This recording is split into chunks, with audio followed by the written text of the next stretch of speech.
They called it the Obsidian Cradle, and honestly that name was doing a lot of heavy lifting for what was essentially a glorified prison floating around a corpse star, but the Galactic Tribunal loved their dramatic naming conventions almost as much as they loved congratulating themselves. So here we were.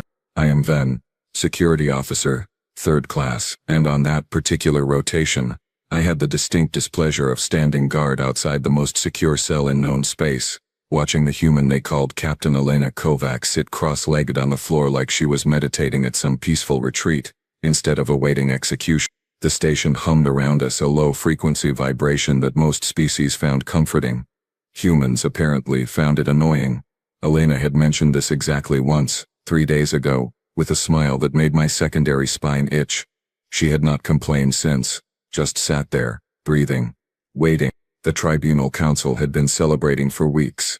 You would think they had conquered a Class 5 warfleet instead of capturing one single solitary human female who weighed maybe 60 of their standard units soaking wet. But no, this was the victory of the millennium according to them. They had captured the monster, the butcher of the Helix campaign, the woman who had personally killed over 400 Tribunal soldiers with nothing but standard-issue human weapons and what our intelligence analysts kept calling, with obvious discomfort, improvisational tactics. Improvisational. Right. That was one word for it. I had seen the footage. We all had. It was mandatory viewing for anyone assigned to this station. A little psychological preparation for what we were guarding. The brass wanted us to understand exactly what kind of creature was locked behind 6 feet of reinforced Dur steel and enough energy barriers to stop a meteor. The footage was, to put it mildly, educational. Elena Kovac did not fight like the other species fought. The Kralliks used honor duels. The Penthari employed strategic overwhelming force. The Yenthri, bless their crystalline hearts, actually calculated optimal casualty ratios before engaging. All very civilized. All very predictable. Humans did not do predictable. In one clip, Elena had used a fallen tribunal banner, an actual decorative banner, to strangle a commander before using his own ceremonial blade to, well, the report called it neutralizing 7 additional hostiles. I called it a horror show that I wished I could unsee. She had turned a formal surrender negotiation into a bloodbath in under 90 seconds, and the truly terrifying part was how calm she looked doing it. No rage, no battle fury, just efficient, clinical violence. And now she sat in our most secure facility, looking for all the galaxy like she was waiting for a pleasant appointment rather than her scheduled disintegration. Tribune Crix, the pompous gasbag who led this particular outpost, had taken to giving tours, actual tours. He would bring visiting dignitaries down to the detention level, stand outside Elena's cell with his forearms crossed in that way he thought made him look authoritative, and lecture about the inferiority of human military doctrine. You see, he would say, his translator rendering his chittering into standard galactic common with unfortunate clarity. This is what happens when a species relies on primitive aggression instead of evolved strategic thinking. They produce these aberrations. Dangerous, yes, but ultimately limited by their own base nature. Observe how docile it becomes when properly contained. Elena would usually open one eye during these speeches, look directly at Crix, and smile. Just smile. Nothing else. And somehow that smile contained more threat than any weapon I had ever seen pointed in my direction. The other guards felt it too. Joran, who worked the rotation before mine, had requested a transfer, twice. Both requests denied. We were all stuck here until the execution, which was scheduled for the following cycle during the Tribunal's Grand Assembly. They wanted an audience for this, wanted every species in the sector to watch as they demonstrated what happened to those who defied tribunal authority. 300 species had joined the tribunal over the last 2 centuries. 300 different civilizations, all agreeing that warfare should be regulated, controlled, made civilized. Humans had been invited to join 17 times. They had declined 17 times, said something about not outsourcing their sovereignty to a committee. The tribunal had not appreciated that response. So when the border dispute started, when the tribunal decided to teach humanity a lesson about consequences, they had expected a quick, decisive victory. Humans were technologically inferior. They had no energy shields, no quantum drives, no gravitic weapons. They fought with chemical projectiles and metal blades for the ancestors' sake. Primitive, barbaric, easy. Except humans did not surrender when they were supposed to, did not retreat when the odds were impossible, did not follow any of the established rules of engagement that made warfare predictable and manageable. They adapted. They improvised. They turned every disadvantage into a weapon. And they absolutely refused to quit. And Elena Kovac was their finest example. 400 confirmed kills. 17 tribunal outposts destroyed. 2 entire battle groups routed. 1 very humiliating incident involving a cargo ship. A lot of fertilizer. And the tribunal's primary command carrier that nobody liked to talk about anymore. She had become a symbol, a ghost story the tribunal told itself to explain away its failures, and now they had her, locked away, ready to execute, ready to prove that humans were not special, not unstoppable, not the predators they pretended to be. I looked through the observation window at Elena. She was still sitting there, breathing slowly, eyes closed, calm, centered, completely unconcerned about the disintegration chamber being prepared 3 levels above us. My datapad chirped. Another security check passed. All systems nominal. The station was functioning perfectly. The cell was secure. Everything was exactly as it should be. So why did my secondary spine keep itching? Why did Elena keep smiling? And why, in the name of every ancestor I could name, did I have this growing feeling that we had made a terrible, terrible mistake? The ceremonial chamber was packed, and I mean absolutely stuffed with every self-important dignitary the tribunal could summon on short notice.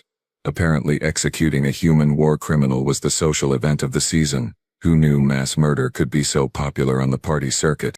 I stood at my assigned post near the back, watching as representatives from 47 different species filed in, all of them wearing their finest formal attire.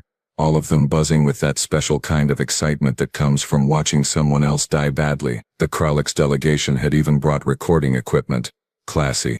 Elena stood in the center of the chamber, locked inside a containment cylinder that glowed with enough energy to vaporize a small shuttle. Her hands were bound with graviton shackles. Her feet were mag-locked to the floor. 3 separate neural inhibitors were attached to her skull, preventing any violent movement. She looked bored, not scared, not angry. Not even particularly interested, just bored, like she was waiting in line at a distribution center instead of standing trial for crimes against, well, basically everyone. Tribune Crix rose from his elevated platform, all 4 of his arms spread wide in what his species considered a gesture of authority. His translator crackled to life, and I suppressed a groan. When Crix started speechifying, you could usually count on losing at least an hour of your life you would never get back. Gathered representatives of the Galactic Tribunal, he began, his voice dripping with the kind of smug satisfaction that made me want to punch something. We stand here today as witnesses to justice. Not vengeance, mind you. Justice. Civilized. Measured. Appropriate. He paused, clearly expecting applause. A few delegates obliged. Most just wanted him to get on with it. The creature before you, Crix continued, gesturing dramatically at Elena, represents everything our tribunal was founded to prevent: barbarism, chaos, the primitive application of violence without regard for the established conventions of warfare. This human, this Captain Elena Kovac, has murdered 417 of our finest soldiers, has destroyed property valued at over 90 million credits, has violated 73 separate articles of the Galactic Combat Accords. Elena yawned. Actually yawned, right there in the middle of her death sentence. Several delegates gasped. Crix's skin flushed that particular shade of purple that meant he was about 3 seconds from losing his composure entirely. You find this amusing, human, he snarled, abandoning his formal tone. Elena met his gaze, and for just a moment I saw something flicker behind her eyes. Not fear, not even defiance. Something else. Something that made my primary heart skip a beat. I find it predictable, she said quietly, her voice carrying despite the containment field's dampening effects. You people always talk so much. The chamber erupted in outraged chittering, clicking, and various forms of xeno-linguistic indignation. Crix raised his arms for silence. Your execution is scheduled for tomorrow at the 3rd bell, he announced, his voice shaking with barely controlled rage. You will be placed in the disintegration chamber. Your molecules will be scattered across this dead star's gravity well, and humanity will learn that defying the tribunal carries consequences. Sure, Elena said, and that smile appeared again. The one that made my spine itch. Whatever you say. That was when Thorix spoke up. Thorix was a Yenthri, one of the smaller species in the tribunal, the kind that usually stayed quiet during these formal proceedings, but she stood from her seat in the observer section, her crystalline body refracting the chamber's light into nervous patterns. "Tribune Crix," she said, her voice high and uncertain. "I must voice a concern. My species has studied human behavior extensively.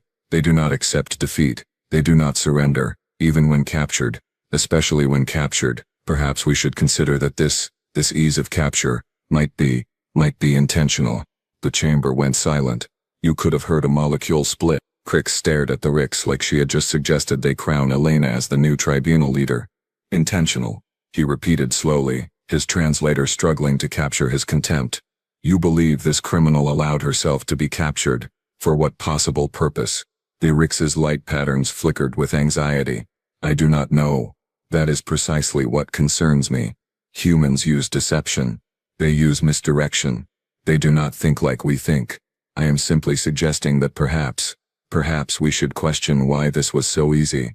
"Easy?" Crix's voice rose to a screech. "We lost a battle cruiser capturing this thing. 27 soldiers died in the operation. You call that easy? For a human of her caliber?" Thaloric said quietly. "Yes, I do."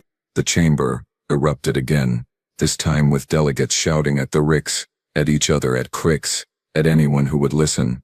The noise was deafening, chaotic, utterly pointless, and through it all, Elena just stood there in her containment cylinder, watching the aliens argue about her fate with that same small smile on her face. Then she spoke, so quietly that my audio enhancers almost missed it, but I was close enough. I heard. "Tick-tock," Elena whispered, still smiling. "Tick-tock." I checked my chronometer. 23 hours until the execution. 23 hours until we would all understand what she meant. 23 hours until everything went so very, very wrong. The first anomaly happened 6 hours after the trial concluded. I was running my standard security sweep, checking sensor logs, patrol reports, the usual mind-numbing routine that kept stations like this functioning. Everything looked normal. Everything always looked normal right up until it did not. My console blinked. Once, twice, then displayed a message that made my primary heart sink straight into my lower digestive tract. "Outer Patrol 7, missed check-in." I stared at the message, willing it to be a mistake. Patrols did not miss check-ins. The protocols were drilled into every guard from day one. Check-in every 30 minutes. No exceptions. No excuses. The Obsidian Cradle ran on schedules tighter than a Kralix honor contract. I keyed my communication unit. "Patrol 7, this is Central Command. Respond." Static. "Patrol 7, respond immediately or I am logging this as a security breach." More static, with a faint crackling that sounded almost like, "No, I was imagining things." Stress did that sometimes. I logged the incident and sent a runner to physically locate Patrol 7. Standard procedure, probably just a communication malfunction. We were orbiting a dead star after all. Radiation played havoc with equipment sometimes. Except Patrol 7 had the newest communication gear. State-of-the-art, rated for environments 3 times harsher than this. I tried not to think about it, focused on my other duties, checked the detention level monitors. Elena was exactly where she should be, sitting in her cell, still looking serene and unbothered. I zoomed in on her face. She was humming something. I could see her lips moving through the camera feed. Humming. The woman was humming while waiting to be executed. My secondary spine itched worse than ever. 2 hours later, Patrol 7 still had not been found. The runner I sent had located their assigned section. Empty. No guards. No signs of struggle. No bodies. Just empty corridor and functioning equipment sitting abandoned like everyone had simply evaporated mid-shift. I reported it to my supervisor, a Penthari named Korvax, who had all the imagination of a decorative rock. He logged it as desertion. Said they probably got scared guarding the human and ran off. I did not argue. What was the point?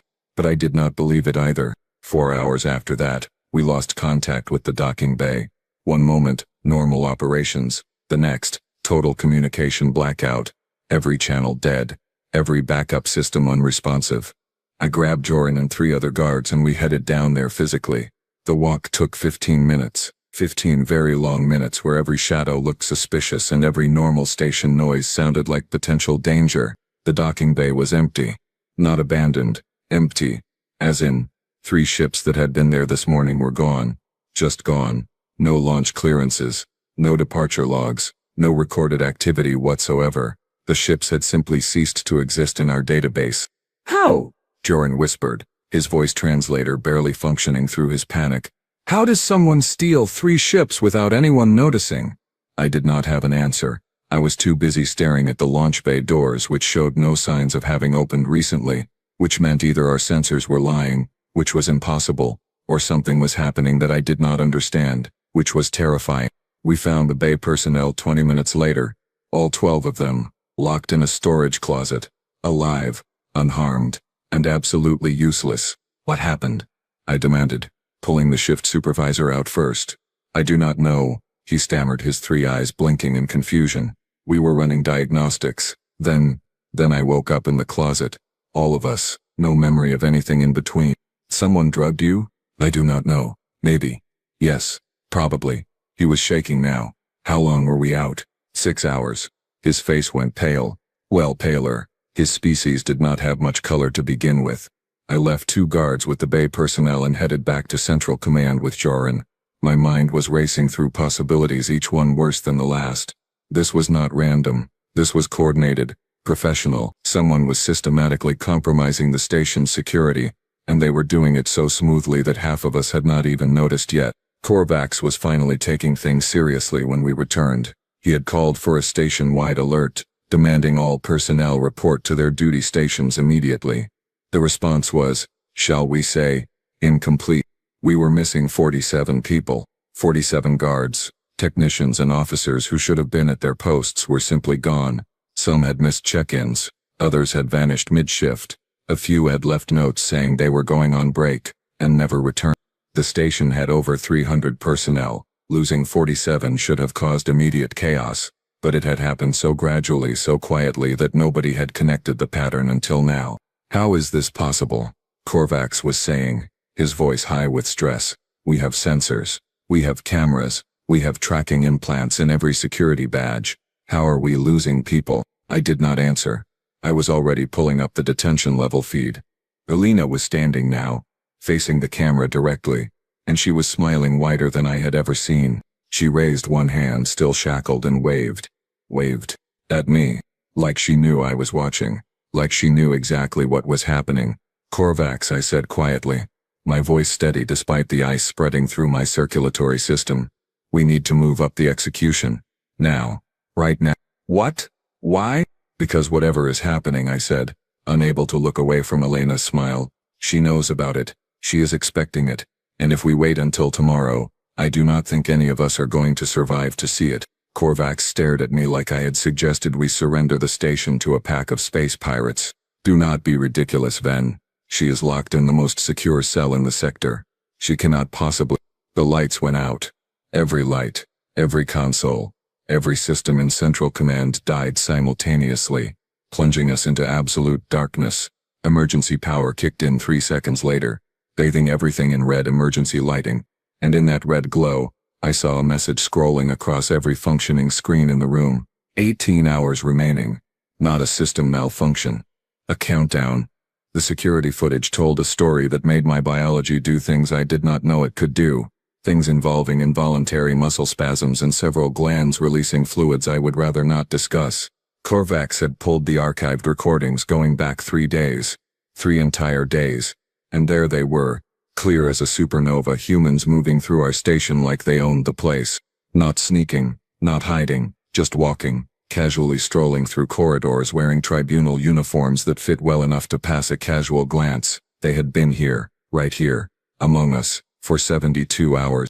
"How many?" I asked, my voice coming out as barely a whisper. Korvax was making a sound his species typically reserved for imminent death.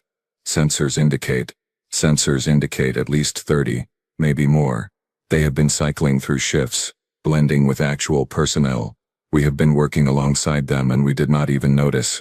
"How did we not notice?" Joran said from behind me, his translator crackling with static that matched his panic. I knew how. Humans look different from each other. Wildly different. Not like the Kralix, where you could identify subspecies by scale pattern, or the Pantheri with their formal caste markings. Humans were all just variations on the same basic template, and to our eyes they all looked similar enough that if one was wearing the right uniform we just assumed they belonged. They had exploited our inability to tell them apart, had walked right past us, Had probably asked us for directions. The patrol ships, I said, pieces clicking together in my head with horrible clarity. They did not steal them. They flew them off station with proper clearances because we thought they were our people. Ancestors preserve us, Korvax whispered. The emergency communication system crackled to life. It was Vrex, one of the senior guards from the upper detention levels. His voice was wrong.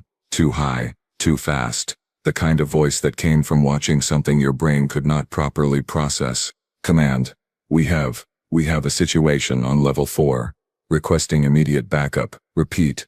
Immediate backup. We engaged hostiles. And they are not fighting correctly.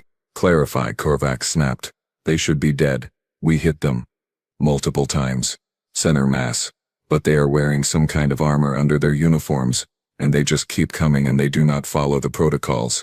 They do not warn before shooting. They do not aim for non-lethal zones. They just kill. Fast, so fast. Jornak is down. Pillix is down. I am falling back. The transmission ended with a sound I will never forget. A wet, final sound that needed no translation. Seal the command center, I said. Already moving.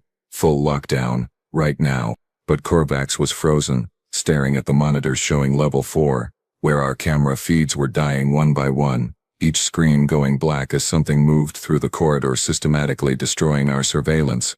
They are coming for the execution chamber, he said numbly. They are going to try to rescue her. No, I said, and I do not know how I knew this, but I was absolutely certain. They are not here to rescue her. She does not need rescuing. This is something else. The station's main alarm finally activated. 3 hours too late to do anyone any good. Its wail echoed through every corridor, warning everyone of a threat that was already inside, already among us, already winning. I grabbed Joran and 2 other guards whose names I cannot remember now. We are going to the command center. Tribune Crix needs to know what is happening. The command center is 12 levels up, Joran protested. Then we better move fast. We made it 4 levels before we encountered them. The corridor ahead looked clear, empty, normal, but something felt wrong. That same itching sensation in my secondary spine, now screaming at frequencies I did not know it could reach. Contact, someone whispered behind me. I turned, saw nothing, turned back. They were just there. 4 humans, standing in the corridor that had been empty 2 seconds ago, wearing matte black armor that seemed to absorb light, holding weapons that looked primitive and chemical-based but were pointed at us with absolute certainty. Drop weapons, the lead human said in perfect galactic common. Female voice. Calm, professional, like she was asking us to fill out a form rather than surrender. You have 3 seconds to comply. The guard next to me, a young Kralix named Trevix, did something incredibly stupid and incredibly brave. He raised his energy rifle. The humans fired. I had never heard chemical projectile weapons before. The reports were loud, harsh, wrong-sounding compared to the clean hum of energy weapons. But they were effective. Ancestors, they were effective. Trevix went down, just dropped like someone had cut his strings. The other 2 guards tried to scatter. They went down too. 3 shots, 3 bodies, maybe 2 seconds total. I dropped my weapon so fast it clattered against the floor plating. Smart, the lead human said. She stepped forward and I could see her eyes through her helmet visor. Brown, completely calm. She had just killed 3 people and her heart rate probably had not even increased. Where is Krex? Command center, I said, my voice translator barely functioning. Level 16, but you will never get there. The defense are offline, another human interrupted. Male voice, almost amused. Have been for 6 hours. Your security grid is Swiss cheese. I did not know what Swiss cheese was. Did not care. Why?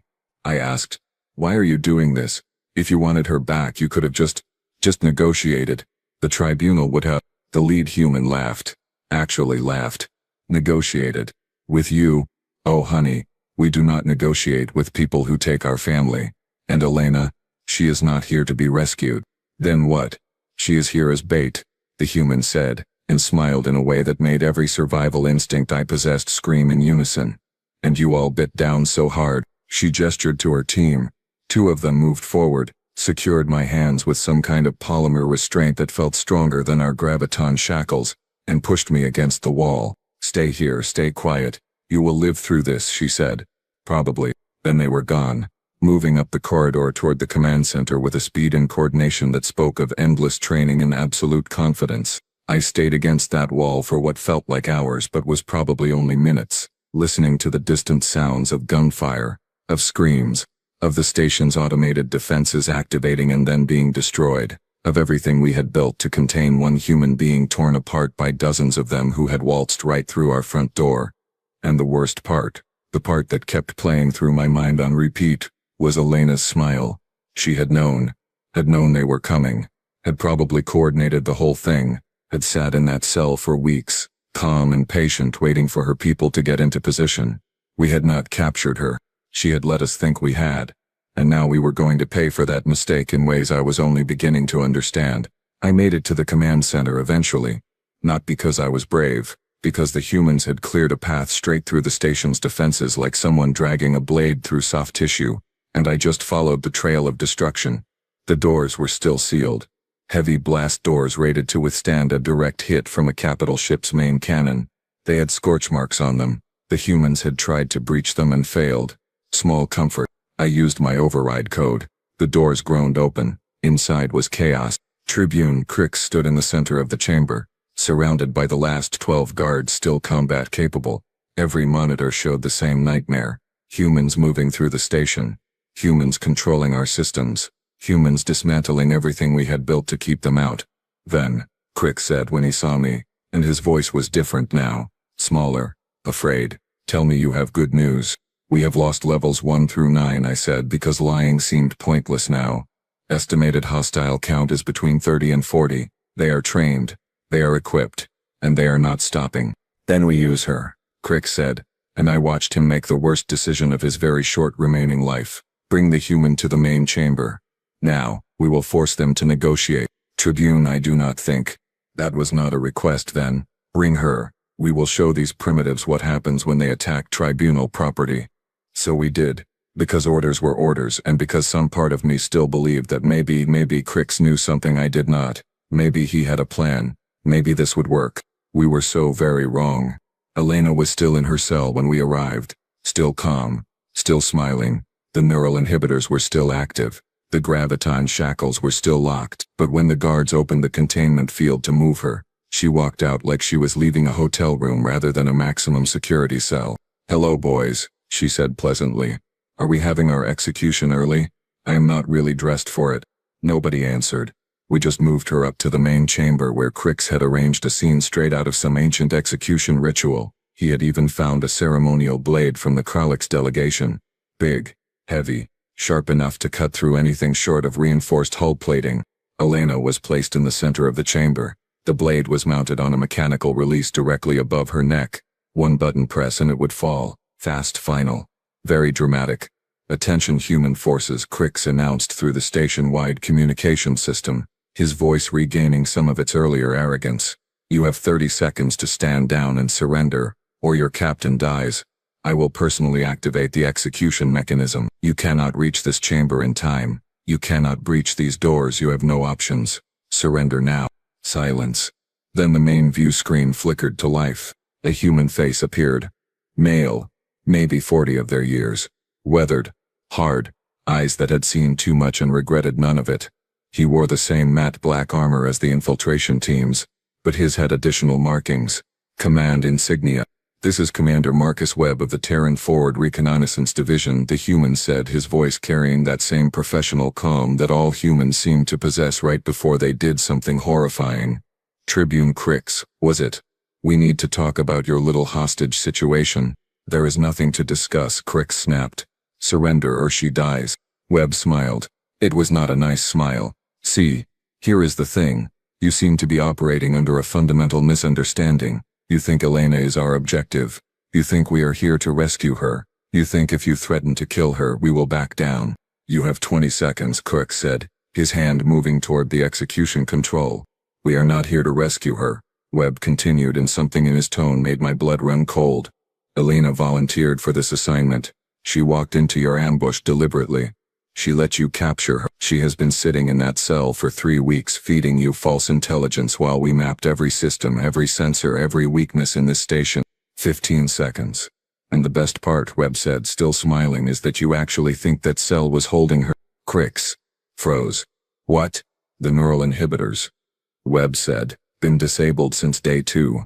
The graviton shackles. She can slip those anytime she wants. Has been able to for weeks.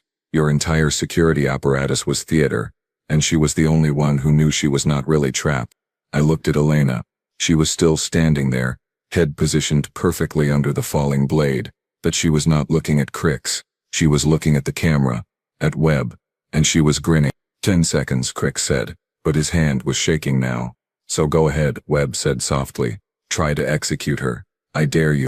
5 seconds. Tribune, I started, some instinct screaming at me to stop this, to stop him, to do anything other than watch this play out. She is bluffing, Cricks snarled. They are all bluffing. Release the predator. Fine. I will release her straight into the afterlife. He pressed the button. The blade fell. 300 pounds of sharpened ceremonial metal dropped from a height of 6 feet, accelerating at standard gravity, aimed directly at Elena Kovacs' neck. Time did something funny then. Stretched out. Slowed down. Or maybe my brain was just processing too much information at once. I saw the blade falling, saw Elena move, not flinching away, not ducking, moving toward it. Her hands came up. The graviton shackles that were supposed to bind her wrists together just fell off, clattered to the floor like cheap jewelry. The neural inhibitors sparked and died, and she caught the blade. Caught it, with her bare hand. The metal struck her palm with a sound like a hammer hitting an anvil. The blade stopped dead. Completely, just froze in midair, all that momentum arrested by 5 fingers and whatever insane biomechanics humans possessed. Too late, Elena whispered, her voice carrying across the silent chamber. Then she smiled. Not the small smile from before. Not the polite smile, this was something else, something that showed too many teeth. Something that belonged on a creature that sat at the very top of a food chain. She twisted her wrist. The blade snapped. Just shattered like it was made of ceramic instead of reinforced metal. Pieces clattered across the floor. You know what the worst part is, Elena said, rolling her shoulders like she was working out a cramp. I have been sitting in that cell doing absolutely nothing for 3 weeks. 3 weeks without proper exercise, without combat, without anything interesting happening. And you people, you did not even notice I was getting bored. The guards raised their weapons. All 12 of them. Energy rifles powered up with that distinctive whine. Bored predators. Elena continued, cracking her knuckles one by one. Are dangerous predators. Something you really should have researched before you decided to cage one. Fire. Crick screamed. Fire, fire, fire. The guards fired. Elena moved. And the real nightmare began. I have tried to explain what happened next to the inquiry boards, to the survivors, to anyone who would listen. The words never feel adequate. Language was not designed to describe what Elena Kovacs did in that chamber. The energy bolts should have hit her, should have burned through her body, should have ended this before it started. But Elena was already somewhere else, somewhere between where the weapons were aimed and where the shots would land. She moved like water, like gravity, like some fundamental force that simply existed in whatever space she chose to occupy. The first guard, a pantheri twice her size, fired 3 rounds directly at her center mass. She was not there, was instead behind him, had somehow covered 6 feet in the time it took him to pull the trigger. Her hand struck his neck. Once. I heard something crack. He dropped. 2 seconds. 1 guard down. The rest tried to adjust. Tried to track her. Tried to do anything that would make sense. But Elena was not following any tactical doctrine we understood. She used the falling pantheri as a shield, used his body weight to pivot, used his momentum to throw herself at the next guard. Acrolix, armored, protected. She hit him like a missile. Drove her elbow into the weak point where his helmet met his chest plate. Another crack. Another body. 4 seconds. 2 guards down. Spread out, someone screamed. Might have been me. Might have been Cricks. Did not matter. Elena was already among them, turning their spacing into a weapon against them. She grabbed an energy rifle from a falling guard. Did not fire it. Used it as a club. The stock connected with a 4th guard's faceplate. The metal shattered. The guard's face did too. 6 seconds. 3 guards down. This was not a fight. Fights implied both sides had a chance. This was an anatomy lesson delivered at high speed. Elena knew exactly where every species kept their vital organs. Knew which joints bent which ways. knew how much force it took to break Krolek's bone, to rupture Penfari organs, to collapse Yen-3 crystal matrices. And she used that knowledge with surgical precision. A guard tried to tackle her. She redirected his momentum, used his own mass against him, sent him crashing into two others. They went down in a tangle. She was on them before they could separate. Hands moving, striking, breaking. 10 seconds. 6 guards down. This was the distraction, I heard myself say, the realization cutting through my panic. All of it. The capture, the trial, the ceremony. We committed resources. We sent delegates. We moved our fleet to witness the execution. And while we were all focused here, on her, what were the humans really doing? Crix was not listening. Was screaming orders that nobody could follow because Elena was everywhere and nowhere, and the remaining guards were dying or fleeing, and nothing made sense anymore. The blast doors exploded inward. Not metaphorically. Actually exploded. Chunks of reinforced metal flew across the chamber like shrapnel. Through the smoke and debris, human soldiers poured in. Commander Webb at the front. All of them armed. All of them moving with the same fluid efficiency as Elena. But they did not fire. Did not need to. The remaining tribunal guards saw them and just stopped, lowered their weapons, raised their hands, surrendered so fast you would think they had been practicing. I joined them, dropped my rifle, raised all 4 of my arms, prayed to ancestors. I was not sure I believed in that surrender was an option. Humans recognized. Webb walked past us like we were furniture, moved straight to Elena, who was standing over Crix. The Tribune was on the ground, alive, barely. Elena had her foot on his chest. Light pressure, just enough to keep him pinned. Status, Webb asked. Main objective secured, Elena replied, her breathing not even elevated despite having just dismantled 12 armed guards in under 20 seconds. Secondary objectives complete, station defenses are offline, personnel subdued, minimal casualties on our side, none that matter. Casualties? Crix wheezed. You killed 47 of my people. 43, Elena corrected. And they were armed combatants who opened fire first. We do not count those as casualties, we count them as consequences. Webb pulled out a datapad, checked something, nodded. We got what we came for. Time to go. Wait, I said, the word escaping before I could stop it. What did you come for? If not her, then what? Elena and Webb looked at each other. Some silent communication passed between them. Webb shrugged. Tell him, he said. Elena smiled down at Crix. You have been building a quantum communications hub on this station. Next generation technology. Ansible class. Capable of real-time coordination across half the galaxy. Took your scientists 60 years to develop. You are going to use it to control the tribunal fleet. To coordinate attacks on human colonies. To finally put us in our place. She leaned down. Put more weight on Crix's chest. He wheezed. We stole it, she said simply. The entire core assembly, ripped it right out of your infrastructure, has been gone for 6 hours, currently on a ship jumping to hyperspace beyond your interdiction range. By the time your fleet realizes what happened, it will be in human space, being reverse engineered, being duplicated, being installed in our ships. Impossible, Crix gasped. The security, the fail-safes, were designed by people who think warfare should be civilized, Webb interrupted. We do not, we cheat. We lie. We use every advantage we can find, and when we cannot find an advantage, we make one. He gestured to his team.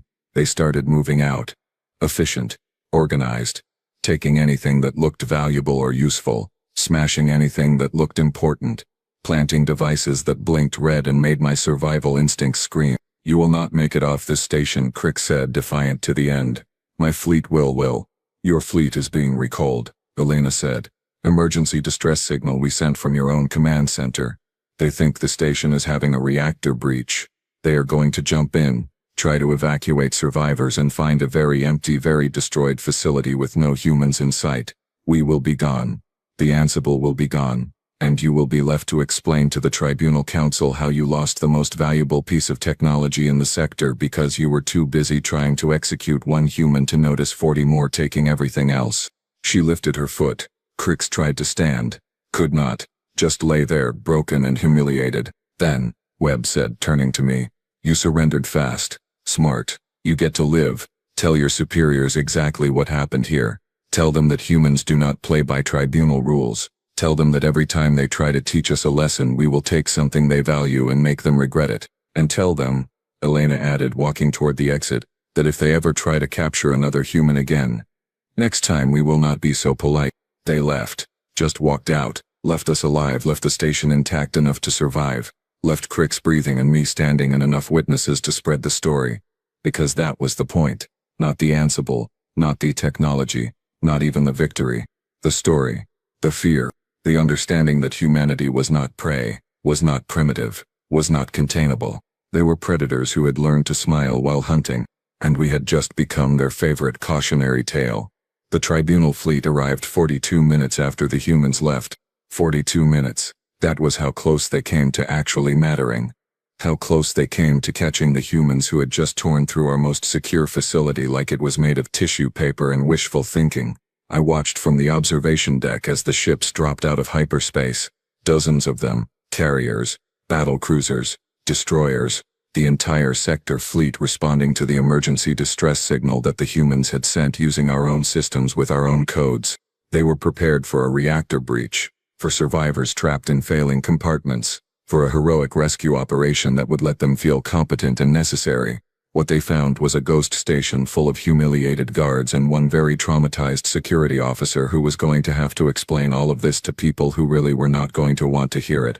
Admiral Crash arrived on station 3 hours later.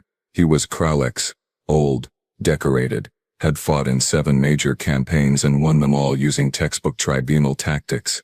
He looked at the damage reports, looked at the casualty lists, looked at me. Explain, he said, his translator flat and emotionless. So I did. All of it. The infiltration we did not notice. The capture that was actually a trap. The execution that turned into a massacre. The Ansible core that was stolen while we were all watching one human and missing 40 other. Crash listened without interrupting. When I finished he was quiet for a long time. Too long. Show me the recording, he finally said. We pulled up the security footage from the main chamber. Watched Elena catch that blade. Watched her move through our guards like they were training dummies. Watched Commander Webb's team extract her and disappear into the station's maintenance tunnels that we did not even know they had already mapped. Crash watched it 3 times. Each viewing, his scales changed color. Green to gray to something close to white. His species did that when experiencing extreme stress. I had never seen one go that pale before. The Ansible core, he said quietly. Explain its significance. That fell to Tribune Crix, who had survived his encounter with Elena but looked like he wished he had not. His voice was hollow, defeated. It was our most advanced communication system, Crix said. Quantum entanglement-based, instantaneous communication across unlimited distance. We were going to install them in every command ship, every outpost, create a network that would give us real-time coordination capabilities that no other species possessed, and the humans have it now. Yes. How long until they can replicate it? The station's head scientist, a Yenthri named Pelthax, made a sound like grinding glass. Her species equivalent of bitter laughter. If it were the Kralex, 20 years. The Pentori, 15. The humans. She paused. 6 months. Maybe less. They adapt technology faster than any species we have ever encountered. They do not respect our patents or our conventions or our carefully controlled rate of technological distribution. They just take what works and make it better. Admiral Crash turned to look at the viewport, at the fleet that had arrived too late to do anything useful, at the empty docking bays where human ships had been parked for days pretending to be ours. They were never here for Captain Kovacs, he said. It was not a question. No, I replied. She was bait. We bit down. We committed resources. We held a trial. We planned an execution. We brought in delegates from 47 worlds. We repositioned the fleet to ensure maximum attendance, and while we were all focused on one human, 40 others walked through our security like it did not exist and stole the one thing we could not afford to lose. Hubris, Kresh said softly.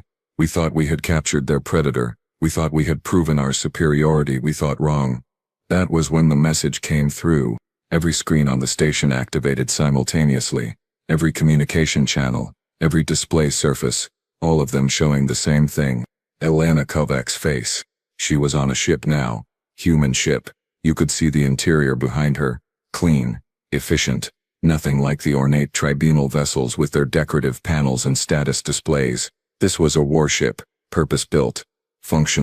Greetings, Tribunal Council, Elena said, her voice pleasant, friendly, like she was recording a holiday greeting instead of a declaration. By now you have discovered what we took from the obsidian cradle. By now you understand that my capture was not a failure of human security, but a success of human planning. By now you are probably very, very angry. She smiled. That same smile, the one that made my spine itch. Good, she continued. Use that anger. Use it to ask yourselves some important questions, like if we could infiltrate your most secure facility, what else have we infiltrated? If we could steal your most valuable technology, what else have we stolen? If we could do all of this while you were watching, what can we do when you are not? She leaned forward, closer to the camera. Here is the truth you need to understand. You invited us to join your tribunal 17 times. 17 times we said no, not because we could not meet your standards, because we would not, because your rules, your conventions, your civilized warfare doctrines are chains designed to keep dangerous species manageable, predictable, controllable. Humans are not manageable, we are not predictable, and we are absolutely not controllable. We are what evolution creates when a species spends 100,000 years as both predator and prey. When they develop agriculture and warfare simultaneously, when they reach for the stars while still fighting each other over resources and ideology and pride. You tried to teach us a lesson. You tried to show us what happens when we defy tribunal authority. Instead, you taught us where you keep your most valuable secrets. You taught us how your security thinks. You taught us that your ships, your stations, your entire infrastructure is built on the assumption that everyone plays by the same rules. She stood up. Behind her I could see other humans. Commander Webb, the infiltration team, all of them watching, all of them smiling. We do not play by your rules, Elena said. We write our own. And the next time you try to cage a human, the next time you try to make an example of us, the next time you assume we are just another primitive species that needs to be educated and controlled, remember the obsidian crate. Remember how easily we took everything you valued while you were busy congratulating yourselves on capturing one soldier. Remember that we are not the prey. We are the predators who learned to build starships. The message ended. The screens went dark. The silence in the command center was absolute, total. The kind of silence that comes from watching your entire worldview collapse in real time. I am writing this report 3 days later. 3 days of debriefings, of testimony, of trying to make the Tribunal Council understand what happened.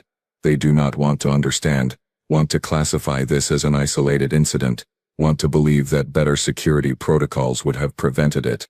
They are wrong. The humans proved something at the obsidian cradle. They proved that all our advantages, all our technology, all our centuries of civilized warfare doctrine meant nothing against a species that simply refused to follow the rules we considered fundamental. They proved that they could infiltrate our most secure facilities, could steal our most valuable technology, could do it all while we watched and never suspected a thing. But most terrifying of all, they proved that Captain Elena Kovac, the most dangerous human we knew about, was not exceptional among her species. She was standard. And there are billions more just like her. I requested a transfer, to somewhere far from the human border, to somewhere safe. My request was denied. They are keeping everyone who survived on active duty, want us to train the next generation, want us to teach them what we learned. What we learned is this: humans are not primitive, they are not barbaric, they are not inferior. They are apex predators who spent millennia learning how to hunt each other before they turned those skills outward to the stars. And we in our arrogance tried to put one in a cage. The tribunal will recover from this, will adapt, will implement new security measures and new protocols and new systems designed to prevent another obsidian cradle. And somewhere in human space, Elena Kovac and her people are probably already planning how to bypass them. Because that is what predators do. They learn, they adapt, they hunt. And right now, we just taught them everything they need to know to hunt us. I sleep poorly these days. When I do sleep, I dream of Elena's smile, of that moment when she caught the blade, of the look in her eyes when she whispered, "Too late." Because it was too late, is too late, will always be too late. We thought we were at the top of the food chain. We thought we had evolved past the brutal mathematics of predator and prey. But humanity never forgot those mathematics, never stopped being both hunter and hunted, never lost the instincts that made them the most dangerous thing their planet ever produced. They just learned to smile while they used them. And now they are out there, among the stars, among us, still hunting, still learning, still waiting for the next species to make the mistake of thinking that humans can be caged. I hope it is not us, but I suspect it will be. Because humanity does not forget, does not forgive, and absolutely does not stop until they have achieved whatever objective they set for themselves. We wanted to teach them a lesson. Instead, they taught us one. And the lesson is this: never, ever try to cage a predator unless you are absolutely certain the cage can hold. Because if it cannot, if it never could, if the predator was always just waiting for you to open the door, then you were never the captor. You were always the prey.